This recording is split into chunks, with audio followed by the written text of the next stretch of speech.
Strike It, Bond, My first like band was called the Beehives. the Kittleback Pirates, the Slow Down, Fables, Sea Legs. Ice Cream, and then we started to get a little bit cooler. Anna Lane and the Orchids. That was a good That was a band. good one. Just Evelyn Burke, Ev. It was a three-piece girl punk band called Lady Muck. And then, thankfully, Clean Cut Kid.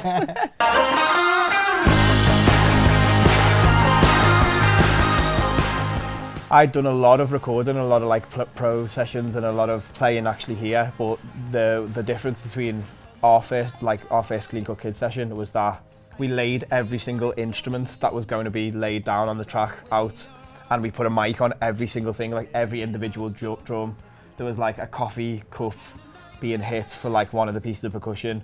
It was Vitamin C, and I had it all mapped out in my head exactly how it was going to go down, and it wasn't in any kind of human or musical order. So I think it was like 5 o'clock on the first day before anybody even knew. It was crazy because we were just sat there and we didn't know what was coming next, and we didn't know what instrument he was putting down. We didn't even know what part of the song half the time we were doing. Mike was just directing and saying, no, I'm doing this bit, doing this bit, doing this bit.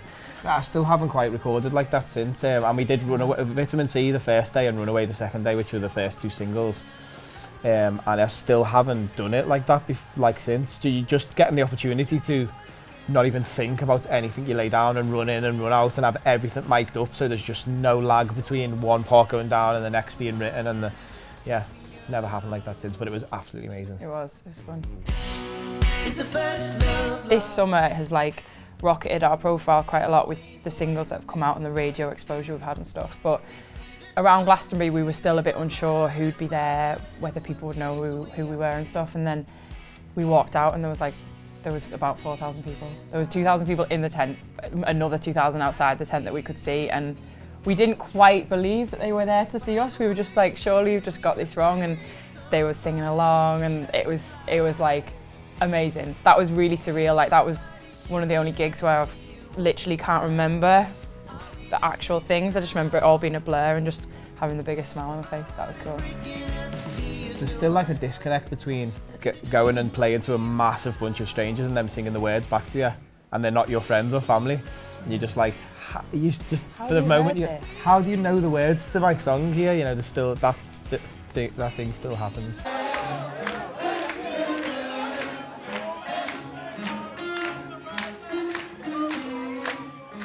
Any Liverpool shows we've done have just been like, you just come off stage like feeling 10 feet tall. Yeah. It's amazing. And it's like, as you play and you get more experience, you kind of build up like a wall between things that could possibly go wrong and things that have actually gone wrong, and you try and like build up these like little security blankets, I guess, around yourself. But in Liverpool, there's never been any need for that, because you just always like, even if the whole PA blows up and I can get my hands on an acoustic guitar, like the gig will still be great. We'll walk into the centre of the crowd and we'll just play to people.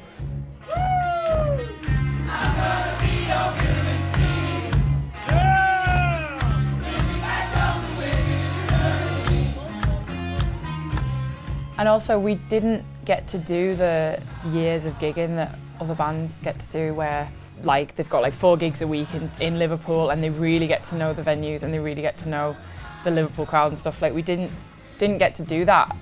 What you want to live up to the pride kind of thing, that you want to live up to what you hope people feel for you as like a local band.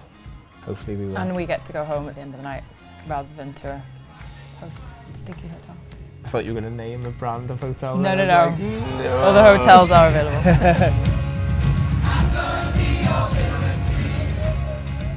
I guess we've only been going for like a year and a half. We've been gigging. You know, the first real gig was the start of, or the end of festival season last year. So we've been a gigging band for a year. You know, everything is live now. Like, you know, the record industry being how it is, everything is about live. We found that you just can't shoehorn that in, you can't skip that step, you just have to play all the time to loads of people, and there's no other way of getting proper fans without like delivering it directly to them nowadays. So yeah, hopefully 2017 will be our year to do that, you know.